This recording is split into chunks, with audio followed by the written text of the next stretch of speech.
Jedes Jahr zeigen Umfragen, die meisten wollen die Zeitumstellung wieder abschaffen. Und trotzdem müssen wir die Uhrengänge vornehmen und dann auch wieder hinterher stellen. Wieso eigentlich? Ich weiss ja nicht, wie ihr sagt, aber alle halbe Jahr muss ich daheim unter das Kommodell schnacken, für dass ich die Zeitschaltuhr vom Wi-Fi-Kästchen umstellen. Und jedes Mal weiss ich nicht mehr, welche Knöpfe ich drücken muss. Das ist doch ein Zeichen, die Umstellerei. Darum bin ich dem mal nachher. Wann und warum ist dort die Sommerzeit überhaupt aufgekommen? Was sagen die Forscher heute dazu? Und habt ihr gewusst, dass die EU schon im 2019 beschlossen hat, mit dieser Zeitumstellerei wieder aufzuhören? Eben, seht ihr. Und darum wollte ich herausfinden, wieso wir das aber gerne noch machen. Am Schluss schillen wir noch über den Atlantik, um zu schauen, wie die USA mit dieser Sommerzeit umgeht. Ciao zusammen, von unten hier. Herzlich willkommen aus Kalifornien, wo ich alle Wochen ein aktuelles und spannendes Thema in die Hüpel nehme. Und noch bevor die Sommerzeit das Thema war, musste man ganz andere Hürden nehmen. In Europa hat es hunderte von verschiedenen Zeiten gegeben, weil früher hat nämlich praktisch jede Stadt ihre eigene Zeit gehabt. Ich erkläre es. Die Uhr ist ganz einfach nach der Sonne gestellt worden, und zwar mit der Hilfe einer Sonnenuhr. In Bern war Mittag, wenn die Sonne am höchsten gestanden ist, egal um welche Jahreszeit. In Zürich war das ein paar Minuten später, in Genf ein paar Minuten früher. 5 Minuten, um ganz genau zu sein. Das hat einwandfrei funktioniert, solange man sich nur lokal bewegt hat. Zu Fuß oder mit dem Ross. Aber als der Telegrafapparat und die Eisenbahn kam, hat sich das schlagartig geändert. Beim Telegraf hat sich das Problem deutlich gemacht. Wenn jemand in Bern am 12 Uhr ein Telegramm nach Genf geschickt, ist es dort scheinbar schon um 11.55 Uhr angekommen. Also 5 Minuten zu früh. Auch für die Eisenbahn war das auch gäbig. Sie haben Fahrpläne eingeführt, aber jede Stadt hat ja ihre eigene Uhrzeit gehabt. Darum hat man Mitte 19. Jahrhundert angefangen, Europa in Zeitzonen einzuteilen. Dann hatten ganze Länder die genau gleiche Zeit gehabt. Die Schweiz hat im 1894 die mitteleuropäische Zeit, kurz METZ, übernommen. Von dann weg hat im ganzen Land für alle die gleiche Uhrzeit gegolten. Aber wann hat man denn jetzt mit dieser Keibe Sommerzeit angefangen? Die Idee für Sommerzeit ist über 100 Jahre alt. Zum ersten Mal hat man die eingeführt im 1916. Deutschland hat das mitten im Ersten Weltkrieg angefangen. Das Ziel war einfach. Man wollte Energie sparen. Die Hoffnung war, dass wenn man am Abend länger hell hat, dann könnte man so Kerzen und Öl für Lampen sparen. Die Schweiz hat das dann aber noch nicht mitgemacht. Und nach den Kriegen ist die Sommerzeitumstellerei auch wieder abgeschafft worden. Viele Jahrzehnte ist es auch so geblieben. Aber als in den 1970er Jahren die Ölkrise kam, ist das Thema zurückgekommen. Frankreich hat im 1977 die Sommerzeit wieder eingeführt. Die Schweiz hat im 1978 darüber abgestimmt. Und das Stimmvolk hat mit 84% Nein den Wunsch deutlich daran abgeschickt. Nobis hat die Mehrheit dazu gemeint. Aber ein Jahr später, im 1980, hat die damalige Europäische Gemeinschaft bestimmt, dass sie Sommerzeit in ihren Mitgliedsländern einführen. Damit ist die Schweiz zur Zeitinsel geworden. Da muss ich mich noch gut daran besinnen. Als Bub durfte ich ab und zu auf den deutschen Sender einen Spielfilm schauen. Cowboy-Film oder so. Weil die dann neu am 7. Jahr angefangen und am 20 ab 8 Uhr fertig waren. Das hat die Mutter knapp toleriert. Item. Daraufhin hat der Bundesrat im 1981 die Sommerzeit auch für die Schweiz eingeführt. Trotz dem klaren Nein wenige Jahre vorher. Er konnte das ohne neue Abstimmung machen, weil er die neue Zeitregelung per Verordnung beschlossen hat. Seine Begründung war, es gebe zu viele wirtschaftliche Nachteile und Verwirrung im Grenzverkehr. Es hat zwar noch einen Versuch gegeben, ein Referendum dagegen zu starten, aber das ist eben nicht zustande gekommen. Wie wir alle wissen, ist ein Referendum ein Volksrecht in der Schweiz. Konkret, wenn das Parlament ein Gesetz einführt oder der Bundesrat einen Beschluss fasst, hat man 100 Tage Zeit, um 50'000 Unterschriften zu sammeln. Falls das gelingt, kommt es zur Volksabstimmung. Also, kurz zusammengefasst, Die Sommerzeit haben die Deutschen im 1916 erfunden, um Kerzen zu sparen. In der Schweiz hat man das dann im 1981 eingeführt, trotz einem deutlichen Nein, ein paar Jahre früher an Urne. Und wie sieht es jetzt, mehr als 50 Jahre nach der Einführung aus? Sind die Leute jetzt ein bisschen mehr Fan, als den, was eingeführt wurde? Das habe ich als nächstes angeschaut. Die Begeisterung hält sich auch mehrere Jahrzehnte nach der Einführung ziemlich in Grenzen. In der EU will eine Mehrheit die Zeitumstellerei wieder abschaffen. Bei einer Befragung im 2018 haben 84% gesagt, sie wollen die Uhren zurück und für eine Spulerei nicht mehr mitmachen. Über 4,6 Millionen Menschen haben bei dieser Umfrage mitgemacht.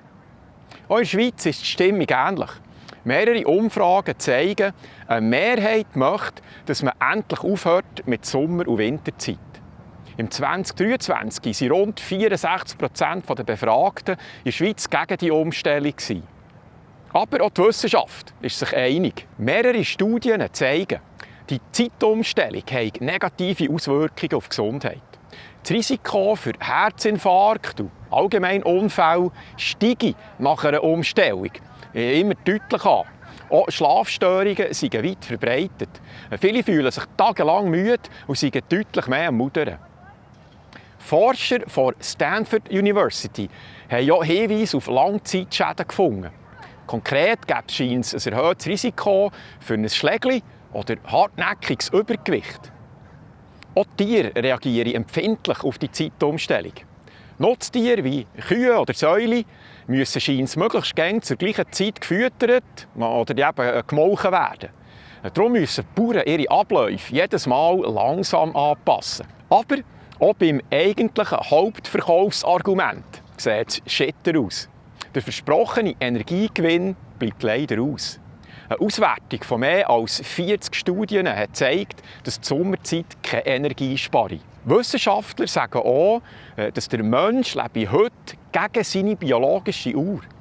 Durch die Sommerzeit und unglücklich eingeteilte Zeitzonen stehen die Sonne in vielen Ortschaften erst nach der einen am höchsten Punkt des Tages.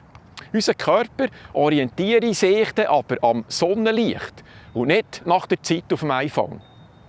Darum kann das den inneren Rhythmus aus dem Gleichgewicht bringen und, wie wir gerade gehört haben, zu zahlreichen Gesundheitsproblemen führen. Also, eine Mehrheit will die Zeitumstellung abschaffen. Sie bringe kaum einen Nutzen, dafür aber viele Probleme. Ja gut, das ist der Fall ja klar, oder?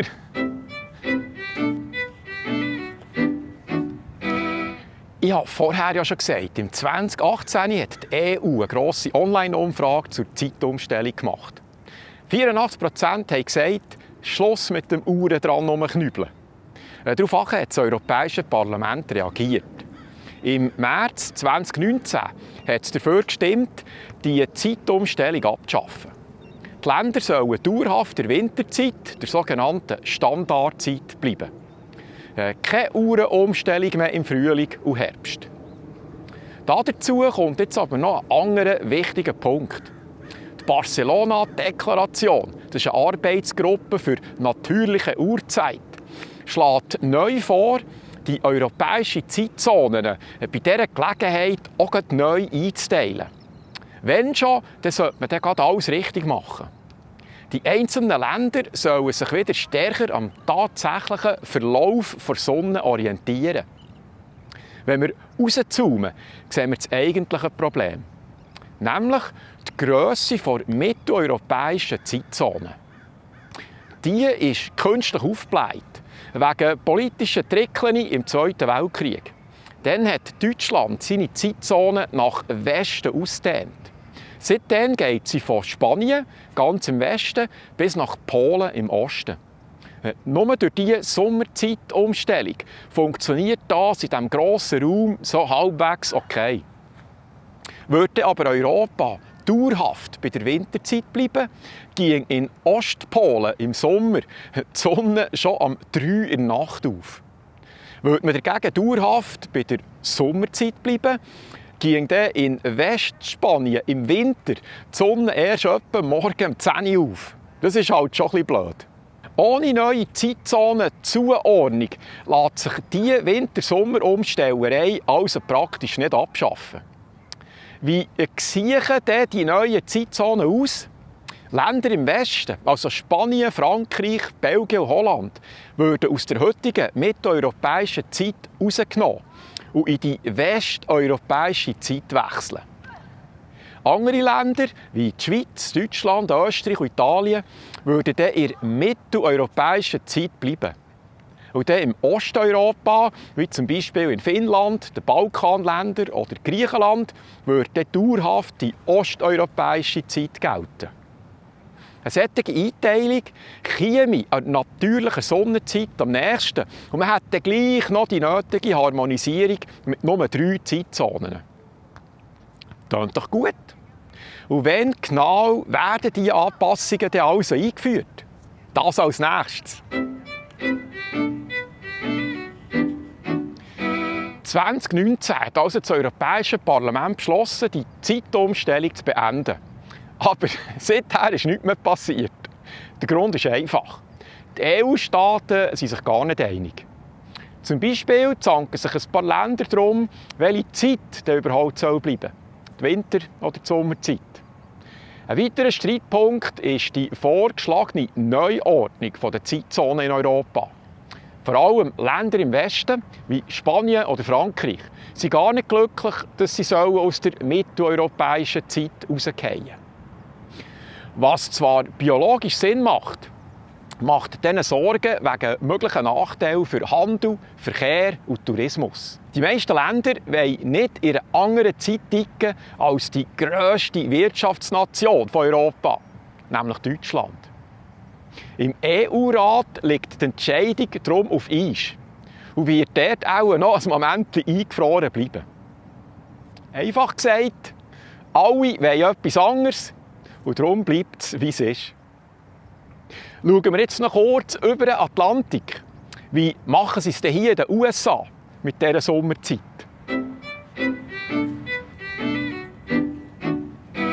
In den USA gibt es die Sommerzeit schon lange, seit 1966. Jeder Bundesstaat darf aber selber entscheiden, ob er mitmacht.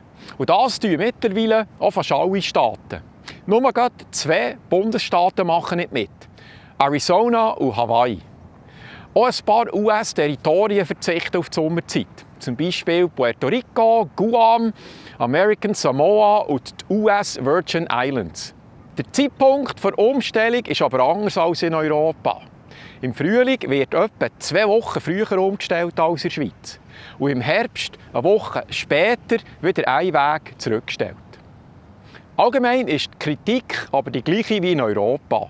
Viele leiden unter Schlafstörungen und Mediziner sehen auch hier ein höheres Risiko für Herzinfarkt und generell mehr Unfälle wegen der verringerten Konzentrationsfähigkeit. Und auch hier kommt es nicht zur erhofften und versprochenen Energieeinsparung. In diesem Jahr allein, also im 2025, haben sie in 35 Bundesstaaten über die Sommerzeit diskutiert. Ein Teil will eine dauernde Winter-, also Standardzeit. Die anderen eine dauernde Sommerzeit.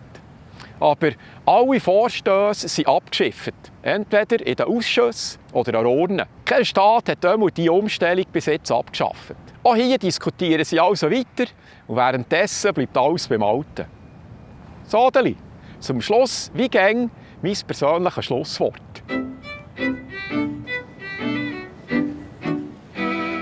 Früher fand ich es cool gefunden, dass an den Sommerabenden deutlich länger hell war. Dann habe ich alles Velomech gebügelt und wenn man da am 7. Uhr zur Bude rauskam, hat es dann noch gelangt für ein Velorundeli. Mittlerweile bin ich etwas älter und für Velorundelis nach dem Feierabend bin ich meistens zu geil auf den Socken, auch wenn es noch hell ist. Dafür gehe ich jetzt gerne früh auf am Morgen. Und dann nervt es mich, dass die Sonne relativ spät aufgeht. Dann muss ich im Feinsteren laufen mit den Wuffis. Sonst reicht es mir dann nicht mehr ins Wasser vor dem Bügel. Ja, no, ist jetzt nicht der Weltuntergang, aber irgendwie wäre ich schon froh, wenn wir die Umstellerei nicht mehr machen müssen. Oder wie habt ihr es? Stört euch das Hin und Her nicht gross? Das nimmt mich noch Wunder.